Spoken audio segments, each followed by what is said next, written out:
Vladimir Poutine est-il l'archétype de Nabuchodonosor, roi de Babylone et des Assyriens? Judith 1, 1 à 16. Et 2, 1 à 13.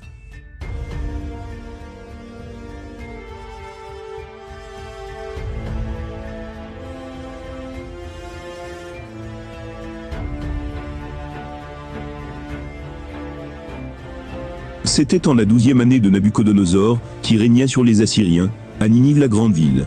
Arphaxad régnait alors sur les Mèdes, à Ecbatane.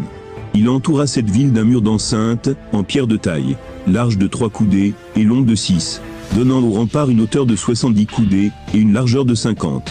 Aux portes il dressa des tours de 100 coudées de haut, sur 60 de large, à leur fondation. Les portes elles-mêmes s'élevant à 70 coudées, avec une largeur de 40. Ce qui permettait la sortie du gros de ses forces, et le défilé de ses fantassins.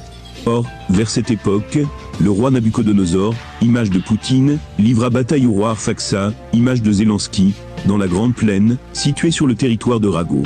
Aux côtés du roi Arphaxad, donc de Zelensky, s'étaient rangés tous les peuples des montagnes. Tous ceux de l'Euphrate, du Tigre, de l'Hydaspe, et ceux des plaines soumises au roi, des Euliméens Arioches. Ainsi, de nombreux peuples se rassemblèrent, pour prendre part à la bataille des fils de Chéléou. Autrement dit tout l'OTAN, NATO, et l'Union européenne avec Zelensky. Nabuchodonosor, roi des Assyriens, dont Poutine envoya un message à tous les habitants de la Perse.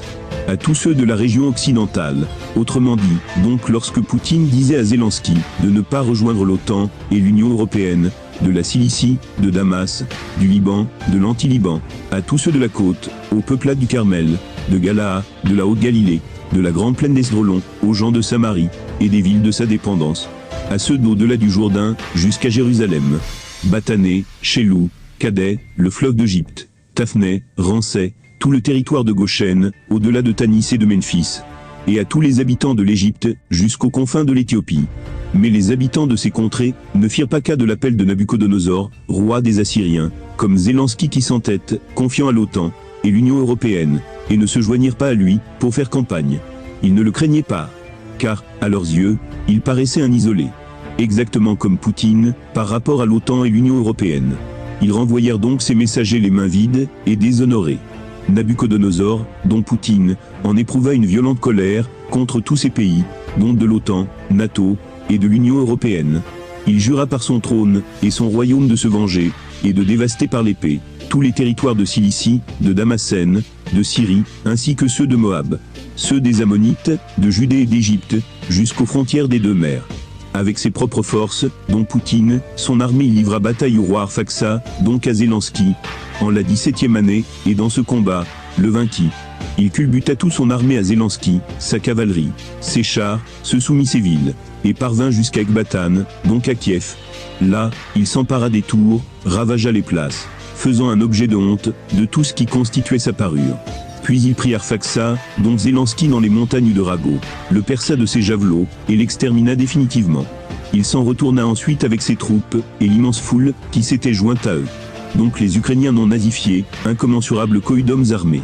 Alors, dans l'insouciance, ils s'adonnèrent à la bonne chère, lui, et son armée, 120 jours durant.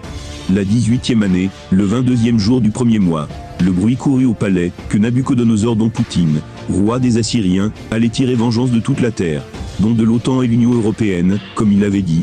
Tous ses aides de camp, et notables convoqués, il tint avec eux un conseil secret, et décida de sa propre bouche, la destruction totale de toute la contrée, donc de l'OTAN, de l'Union européenne. Alors, on décréta de faire périr quiconque n'avait pas répondu à l'appel du roi, donc de Poutine. Le conseil terminé, Nabuchodonosor, roi des Assyriens, fit appeler Holoferne, général en chef de ses armées, et son second. Il lui dit, ainsi parle le grand roi, maître de toute la terre. Pars, prends avec toi des gens d'une valeur éprouvée, à peu près 20 000 fantassins, et un fort contingent de chevaux. Avec 12 000 cavaliers, puis marche contre toute la région occidentale. Puisque ces gens ont résisté à mon appel. Poutine donc, qui envoie son armée en Ukraine, et contre l'OTAN, et l'Union européenne. Mandez-leur de préparer la terre, et l'eau, car, dans ma fureur, je vais marcher contre eux. Des pieds de mes soldats, je couvrirai toute la surface du pays, et je le livrerai au pillage. Leurs blessés rempliront les ravins, et comblés de leurs cadavres, torrents et fleuves déborderont. Je les emmènerai en captivité, jusqu'au bout du monde. Va donc, commence par me conquérir toute cette région, donc de l'Ukraine. S'ils se livrent à toi, tu me les réserveras pour le jour de leur châtiment. Quant aux insoumis, que ton œil n'en épargne aucun. Voulez à la tuerie et au pillage dans tout le territoire qui t'est confié. Car je suis vivant, moi, et vivante est la puissance de ma royauté. J'ai dit tout cela quand Poutine disait que l'Union européenne et ses alliés subiraient des conséquences telles qu'ils n'ont encore jamais connues de toute leur histoire. Je l'accomplirai de ma main. Et toi, ne néglige rien des ordres de ton maître, mais agis strictement selon ce que je t'ai prescrit, sans plus tarder.